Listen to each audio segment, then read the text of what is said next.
Hey friends, welcome back to my channel. Today I wanted to do a little household and food storage assessment and inventory. It has been at least 6 months since I've done this, and it is definitely time. I have let a lot of things get way low. I typically like to keep 6 to 12 months worth of all of our basic food items as well as cleaning and medical.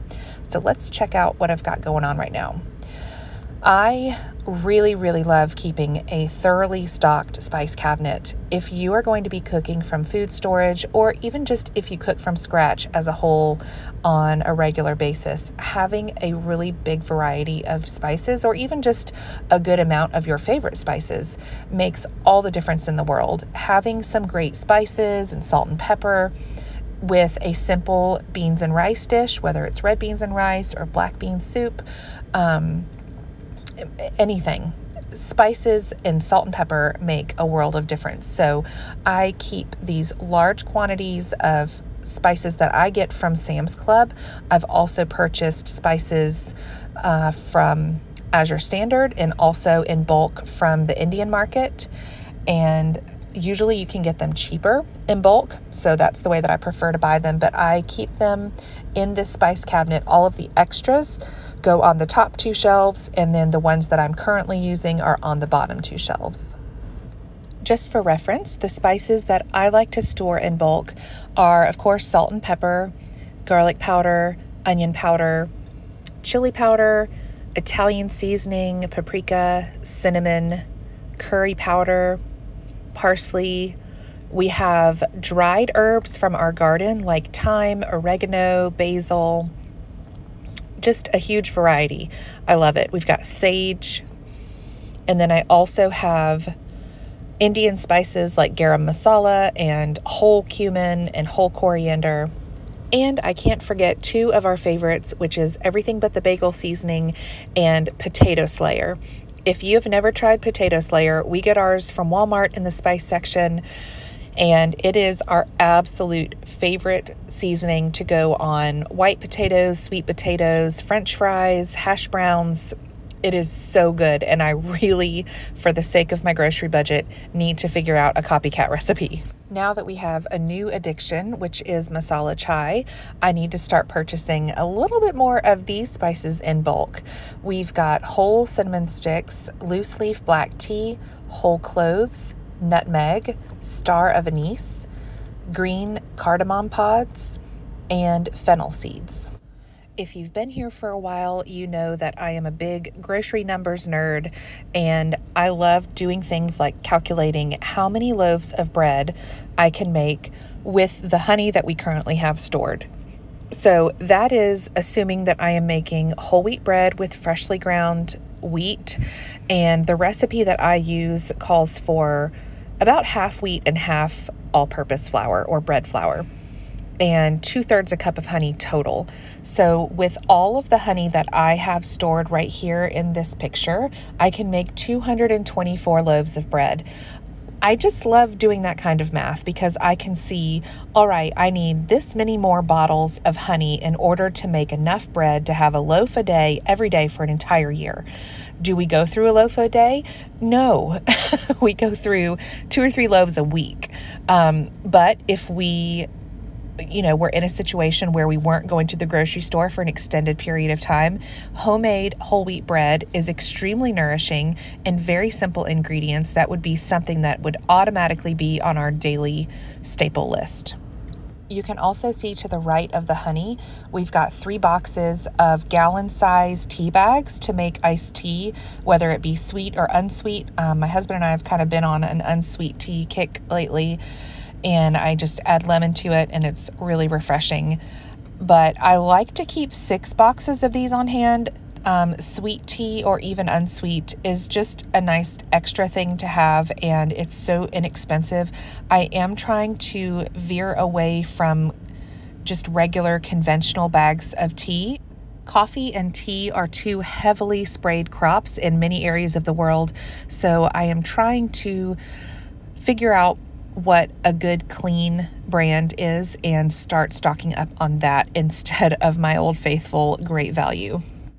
I roast our coffee here at home. I purchase green Ethiopian coffee beans in bulk. They are organic and I purchased them online. So I do have the coffee taken care of. I just need a good clean tea source. So if you have one that you would recommend, please leave it in the comments below.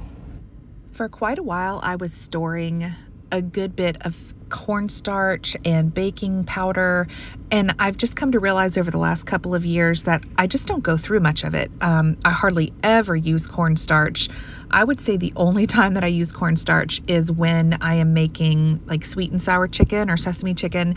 You dredge your chicken chunks in cornstarch, and nothing really compares to that. So I'll always have some on hand, but I don't think I'll be storing that in bulk anymore.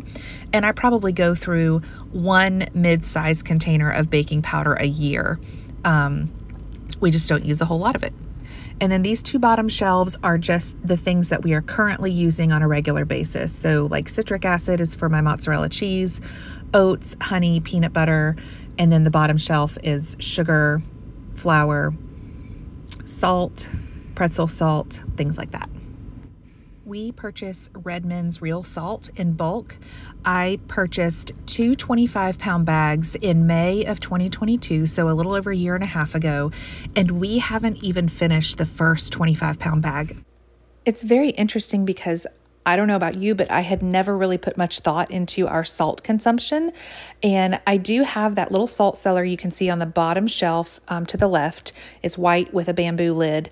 And I feel like I refill it fairly often, but apparently we really don't go through a whole lot of salt. So it's been less than 25 pounds in the last year and a half. So I'm really thrilled. We haven't even opened the second bag. So I would say 50 pounds of salt will probably get us through 3.5 to 4 years. Moving on to our two upright freezers, I don't really consider our freezers part of our food storage.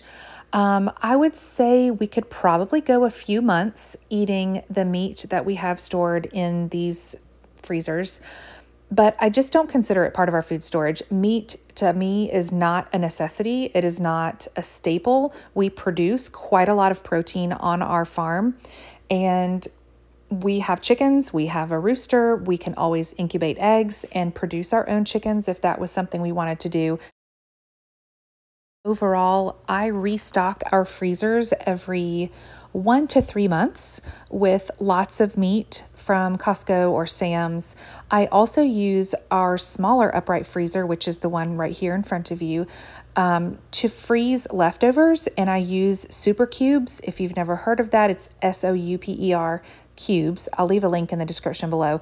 They are fantastic. They are silicone, and they have half cup and whole cup measurements. They have a lid, they're dishwasher safe, and you can freeze things like 1 cup of leftover chili or soup. Or, for example, I made homemade cranberry sauce, which I like to use with my baked brie around the holidays. I froze that in 1 cup portions so that over the holidays, when I bring baked brie to a party or a family get together, I can just defrost 1 cup at a time, and it's easy to store in gallon Ziploc bags, or you could even wrap it in plastic wrap. But I would say the main point is I have found it to be the most efficient way to save and use leftovers and things that you want to save for later in smaller, more manageable portions. You may not want to defrost an entire half pot of soup, but you may like to have some of that soup for lunch one day, and you have the option of defrosting just enough for you.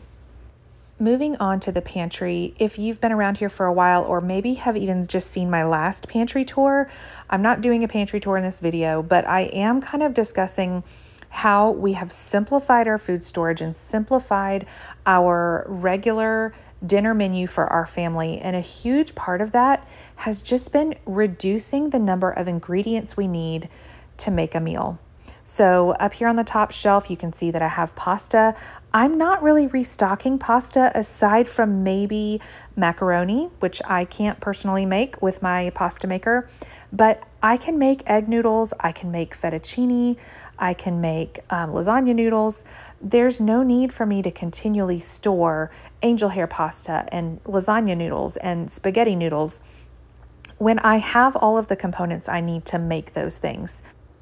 I have also pretty drastically reduced the amount of condiments that we are storing. I do keep basics like mustard, ketchup, soy sauce. There are things like barbecue sauce that I want to learn how to make myself because we produce a lot of tomatoes in the summer, but I personally don't have a fantastic recipe for that just yet. But one of the main reasons I've cut back on how many condiments we're storing is that we have been trying to actively avoid any more consumption of seed oils. We've learned a lot about how bad they are for our health and how much they contribute to inflammation in the body. And so we have switched to making our own mayonnaise, for example. I used to store gallons of mayonnaise in the pantry because we use a lot of it, whether it's on sandwiches or to make our own sauces, dips, and dressings. But as long as I keep good, healthy oils in the pantry, then I can make our own mayonnaise in about 15 seconds with an immersion blender and eggs from our chickens. So that's one less thing that I am having to store in the pantry. I will very likely always store some corn to an extent. So far, we've not had success in growing large quantities of corn. I also do not grow black olives, and my family likes black olives a lot. So that is another thing we will continue to store. The green beans that you see here on the right were actually completely used up over Thanksgiving. And I don't typically buy canned green beans because they are by far one of the easiest crops to grow.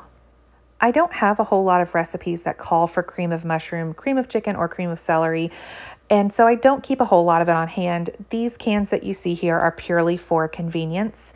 It is very easy to make these on your own, but like I said, sometimes it's just nice to have quick and easy cans to pop open when you're making specific recipes, like the Pioneer Woman chicken spaghetti, which is a family favorite. It is incredibly fast and easy to throw that together, but it's even faster if I have canned cream of chicken soup. Other canned goods that I continue to buy but don't necessarily have 6 to 12 months worth would be Rotel tomatoes, refried beans, which obviously are super easy to make on your own. We have tons of dried pinto beans as well as home canned, coconut milk, green chilies, crushed tomatoes, which I am no longer buying because we grow so many tomatoes. And lastly, canned pumpkin, which of course I typically only use this time of year. I learn new things every year about what my family consumes, what we do and don't like, and sometimes those errors are frustrating and even a little bit costly as far as time and effort. We don't love canned carrots. Wow, we do not love them. They get soft and mushy really easily, and they're really only good for throwing in things like maybe a casserole or chicken noodle soup. Over here, we have some canned potatoes. We had a very good sweet potato harvest this year, and I wanted to try dry canning sweet potatoes. They worked out just fine. In fact, I used a couple of them to add to our sweet potato casserole over Thanksgiving weekend, and they were delicious. And I like having a lot of home canned chicken stock, ham, or turkey stock, especially through the winter when we're making lots of soups. Up here you can see extra mason jars that we store. I feel like as a gardener and homesteader, we can never really have too many jars. We certainly break our fair share of them throughout each year, but they are super handy. Not only can you use them for canning, but you can also use them for storing leftovers. I'm also trying to get away from using so much plastic. I'm moving toward silicone storage bags and just storing in glass. It has been several months since I have purchased any store-bought marinara sauce, and even though we do grow a lot of tomatoes, I don't typically use many of those to make marinara sauce. A lot of times I would just can, crushed tomatoes or pureed tomatoes, but this year I used a mixture of our homegrown tomatoes with tomato paste that was getting close to its sell-by date, and I made a really amazing batch, very large batch, of marinara sauce that turned out delicious. I used fresh herbs from the garden, and I canned quite a bit, and we're using them. So I really look forward to increasing the amount that we can next year now that I have found a really great recipe. And again, that is one less thing that I am storing from the grocery store. This here is a ridiculous quantity of Cowboy Candy from over a year ago, as well as on the right, there's peach butter, peach sauce, fig preserves, pear preserves, And those kind of home canned items allow me to buy less store-bought jams and jellies. Of course, maple syrup cannot be produced in South Carolina as far as I know, but I have been using our apple scraps in the fall to make apple syrup. I would love to move away from buying maple syrup altogether. I don't feel it is a bad investment. It lasts for a very long time and it's easy to store, but the less things that I have to depend on at the grocery store, the better. So I'm hoping to can more fruit syrups throughout each year. Of course, here you see our canned meat. There's pulled pork, tuna, and there's some canned ham on the right. One of the reasons that we haven't had to purchase a lot of meat in the past 2 years is a couple of years ago, my husband and sons shot 5 deer over Thanksgiving weekend. That caused us to have to buy a second upright freezer, and we had enough red meat for almost 2 whole years. But we are almost completely out of that now. And although we have 3 beef cows growing on our farm, none of them will be ready for at least another year. So we will be purchasing probably half a cow from my son's boss, who is a cattle rancher, very soon. Here you can see just a few convenience items. On the left, there is 1 jar of salsa from Aldi, but next to that, you see a couple of quarts of peach salsa that I canned in the summer of 2022. I think we have 2 or 3 of those quarts left. And then in the little crate, there's some red rice seasoning. I am no longer purchasing that, but we still have quite a bit of it, as well as some onion soup mix. That is very inexpensive from Aldi, so I'll probably continue to buy that simply because we like using it in our favorite meatloaf recipe, and it's, again, just a convenience item. As I mentioned earlier about making our own mayonnaise, one key component in that is making sure that we have plenty of good, healthy oils on hand. I have mixed feelings about avocado oil. I hear good things about it, and then I also hear contradictory things about it. So I think I'm probably just going to steer clear of buying any more avocado oil and just stick with olive oil, both regular and extra virgin. We also have a little bit of coconut oil on hand, but we don't use it that often. We cannot grow rice here, or not that I know of, and we do like to use rice, particularly when we're doing Asian or Indian food. So we keep a lot of basmati rice in the pantry, and that's about $20 a bag now for a 20-pound bag at Sam's. But we probably only go through 2, maybe 3 bags of this rice per year, so we don't have to store a lot of it. Lastly, for the pantry, we have our bulk buckets and bins.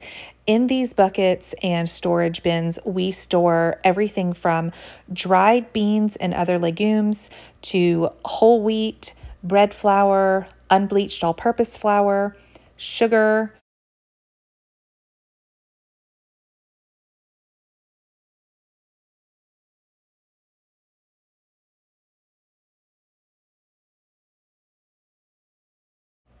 and rice.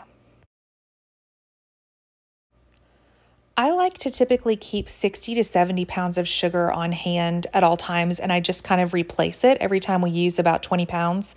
I was purchasing the organic cane sugar from Azure Standard, but it comes very coarse, and I discovered that Costco sells the fine variety of organic cane sugar for almost half the price. So we are working our way through the coarse Azure sugar, and we'll be restocking completely with the sugar from Costco once we're finished.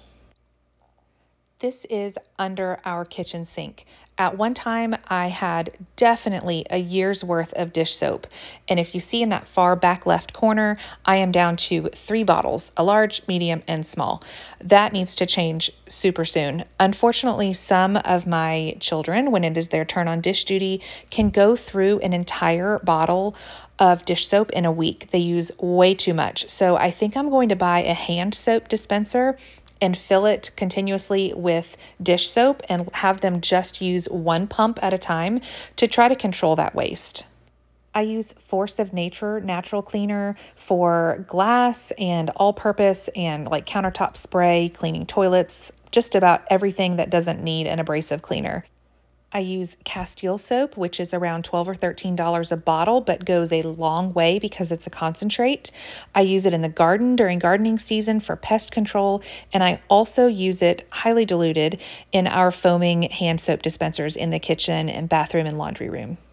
I am a huge fan of single items with multiple uses. Lastly, this is my laundry room upper cabinet. I keep our milking filters in here for when I strain milk in the laundry room sink. And that red bottle is my favorite stain or spot cleaner. It is called Zout, Z-O-U-T, and I purchased it at Walmart. And then I just use cheap, free and clear Purex for our laundry detergent. One $8 or $9 bottle lasts us over a month, probably about a month and a half. So I typically like to keep 6 bottles, which is probably very close to a year, definitely about 8 months worth. So I need to get 2 more next time I go and stock up at the store. While editing this video, I went ahead and made a paper list of all the things that I want to stock up on the next time I go and do a big shopping trip for restocking household storage. Other things that we store that are not in this video are basic first aid things like Band-Aids, gauze, and medical tape, as well as Tylenol, ibuprofen, both adult and for children. Things like Neosporin and hydrocortisone cream, just basic first aid items. I keep that stuff in a separate place in the house and just didn't add that to this video. But I hope this was helpful. These are all of our basics and staples that we have been storing for a long, long time. And I would encourage you to just constantly be reassessing what you're choosing to store and how you can simplify and have less items that you're purchasing on a regular basis.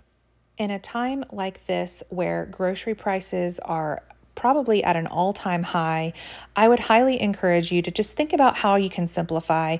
Start adding more things to your repertoire of what you can make from scratch. That is the best way to trim your grocery budget, as well as eliminating processed and prepackaged foods as much as possible. I will be sharing my big restock trip with you guys next week. I hope this was helpful and inspiring, and as always, thanks for watching.